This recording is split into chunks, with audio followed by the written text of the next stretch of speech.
I like to make links between some of the ancient survival mechanisms that we have in ourselves that show up in modern contexts, and my approach really is to give people tools and strategies to deal with them in the modern context so that we can get the best out of ourselves under pressure.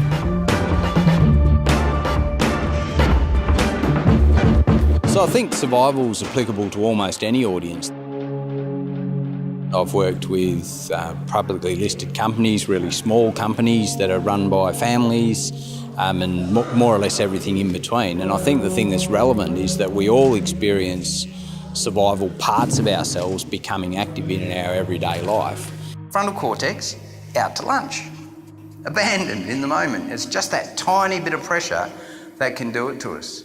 We give greater weight to negative experiences than to positive ones. My background is that I'm a survival specialist, and in conjunction with that I've done a whole heap of stuff in organisations around change. And a lot of the same patterns were appearing when people were in survival situations as they were in change management situations. And I noticed those links, so the road to doing this kind of work was actually joining those dots and starting to make those connections for people. You know, how do I connect with people?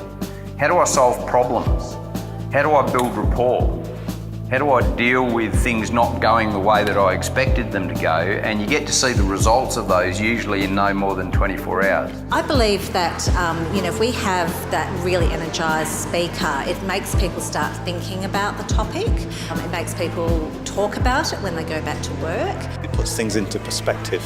I think we often get caught up in first world issues like my coffee's not quite warm enough or it's too cold, and we lose perspective on the things that are really important in life. And I think his presentation helped put some of those things into perspective for us. Credit to Mike, how he spent a lot of time understanding our organisation before the staff conference. He's really been able to relate to what we do at the city to ensure that his message is truly aligned to my message as Chief Executive, which has been fantastic.